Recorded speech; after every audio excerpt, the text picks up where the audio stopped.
حضرات گرامی، آج کے اس ماڈرن اور ترقی یافتہ دنیا میں جہاں ہمیں آپ کو بہت ساری سہولتیں اور بہت ساری آسانیاں میسر آئی ہیں، وہیں بہت ساری چیزیں ایسی ہیں کہ جن کی کمی کا بھی بہت شدت کے ساتھ احساس کیا جا رہا ہے۔ آپ نے سنا ہوگا آج کل میڈیا، چاہے الیکٹرانک میڈیا ہو یا پرنٹ میڈیا ہو، ہر جگہ یہ باتیں ہو رہی ہیں کہ اس وقت پوری دنیا میں پانی کی قلت محسوس ہو رہی ہے، پانی کی کمی کا احساس ہو رہا ہے، اور اسی وجہ سے جگہ جگہ پوری دنیا میں اور خود ہمارے ملک میں بھی پانی بچاؤ آندولن چلایا جا رہا ہے۔ آپ نے دیواروں وغیرہ پہ لکھے ہوئے دیکھا ہوگا، کہیں اکثر جگہوں پہ لکھا ہوتا ہے جل ہی جیون ہے۔ اسی طرح کچھ لوگوں کا کہنا ہے کہ ہمارے ملک میں اور پوری دنیا میں پیڑ پودوں کی بھی کمی ہو رہی ہے، جنگلات ختم ہو رہے ہیں۔ خاص طور پہ یہ باتیں جب گرمی کے دن پڑتے ہیں، ابھی دیکھیے اسی سال کتنی بھیانک گرمی پڑ رہی تھی، ٹمپریچر کتنا ہائی ہو رہا تھا، 50 سے اوپر پہنچ چکا تھا۔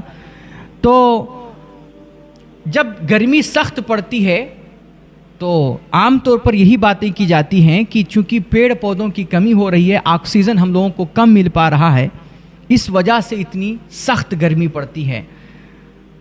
تو کچھ لوگوں کا کہنا ہے کہ پیڑ پودے بھی ہمارے ملک سے ختم ہو رہے ہیں، کہتے ہیں کہ یہ انسانوں کی بڑھتی ہوئی جو آبادی ہے، اس کی وجہ سے جنگلات کو کاٹا جا رہا ہے، اور ظاہر سی بات ہے جنگلات کی کٹائی ہوگی تو پیڑ پودے بھی کم ہوں گے، اور ساتھ ہی ساتھ کہتے ہیں کہ جو جنگلوں میں رہنے والے جانور ہیں ان کی زندگی کے لیے بھی بہت ساری مشکلات کھڑی ہو جاتی ہیں، اور جب جنگلات ختم ہو رہے ہیں تو ساتھ ساتھ جانور بھی ختم ہوتے جا رہے ہیں۔ تو بہت ساری ایسی چیزیں ہیں کہ جن کی کمی کا اس وقت شدت کے ساتھ احساس کیا جا رہا ہے۔ کوئی کہہ رہا ہے پانی ختم ہو رہا ہے، کوئی کہہ رہا ہے پیڑ پودے ختم ہو رہے ہیں، کوئی کہہ رہا ہے جانور ختم ہوتے جا رہے ہیں۔ لیکن میرے بھائی، اس وقت پوری دنیا میں سب سے زیادہ تیزی کے ساتھ، بالخصوص ہمارے ملک میں، ہمارے اس نئے بھارت میں سب سے زیادہ تیزی کے ساتھ جو چیز اس وقت ختم ہو رہی ہے، میں سمجھتا ہوں وہ انسانوں کی انسانیت ہے، وہ مانو کی مانوتا ہے۔ اس وقت سب سے زیادہ جو چیز کم ہوتی جا رہی، جس کا گراف گرتا جا رہا ہے، وہ اپنے بچوں کے لیے ماں کی ممتا ہے، وہ اولاد کے لیے باپ کی شفقت ہے، وہ بڑوں بزرگوں کے لیے چھوٹوں کا ادب ہے، احترام ہے، اور چھوٹوں پر بڑوں کا پیار، بڑوں کی محبت اور بڑوں کی شفقت ہے۔ یہ سب سے زیادہ تیزی کے ساتھ یہ چیزیں ہمارے ملک سے ختم ہو رہی ہیں۔ لیکن میرے بھائی، آپ سوچئے کہ ہمارے ملک میں جب پیڑوں کی کمی کا احساس ہوا اور جب دیکھا گیا کہ ہمارے ملک سے پیڑ پودے ختم ہوتے جا رہے ہیں، درخت کاٹے جا رہے ہیں، تو لوگوں نے نجی طور پر بھی ذمہ داریاں لیں۔ سب نے، ہر دھرم کے لوگوں نے، خواہ ہندو خواہ مسلمان، سب نے اپنے اپنے طور پر ذمہ داری لی۔ کسی نے کہا ہم 1000 پیڑ لگائیں گے، کسی نے کہا ہم 50,000 پیڑ لگائیں گے، کسی نے، ہمارے ملک کی ایک تنظیم ہے دعوت اسلامی، ہم مسلمانوں کی تحریک ہے، اس نے ابھی اسی جو ہے 2024 میں غالباً یہ ذمہ لیا ہے 1 لاکھ سے 50 لاکھ سے زائد پیڑ لگانے کا پورے ملک میں۔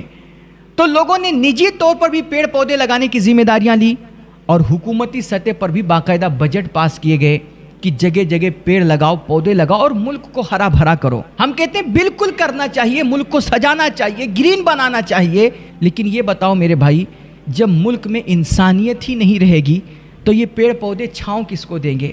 جب ہمارے ملک میں مانوتا ہی ختم ہو جائے گا تو یہ ہرے بھرے پیڑ، ان کے پتے ہوا کس کو دیں گے؟ یہ آکسیجن کس کو دیں گے؟ یہ چاند ہمارے لیے بنا ہے، یہ سورج ہمارے لیے بنا ہے، یہ ساری کائنات ہمارے لیے بنائی گئی ہے، لیکن جب اس کائنات میں انسانیت سسک سسک کر کے دم توڑ دے گی تو سوچئے یہ سورج روشنی کس کو دے گا؟ یہ چاند چاندنی کس کو دے گا؟ یہ کائنات کی بہاریں کون دیکھے گا؟ آج جب پانی کی کمی ہو رہی ہے اور پیڑ پودے ختم ہوتے جا رہے ہیں تو پوری دنیا میں آندولن چلایا جا رہا ہے، پانی بچاؤ، پیڑ لگاؤ، لیکن انسانیت سسک رہی ہے، مانوتا ختم ہو رہا ہے، اس کے لیے آندولن کوئی کیوں نہیں چلا رہا ہے؟ آپ ذرا کبھی اس پہ غور کیجئے گا میرے بھائی، ایک باپ ہوتا ہے نا، وہ کتنے لاڈ سے، کتنے پیار سے اپنی بچی کو پالتا ہے، اپنی بیٹی کو پال پوس کر کے جب وہ بڑا کرتا ہے، اور ایک دن آتا ہے کہ وہ اپنے لخت جگر کو، اپنے جان سے زیادہ عزیز اپنی بچی کو ڈولی میں بٹھا کر کے دوسرے کے گھر جب وہ رخصت کرتا ہے، یہ دوسرے کے گھر کی بہن بیٹیوں کو اپنے گھر کی بہو بنا کر کے لانے والے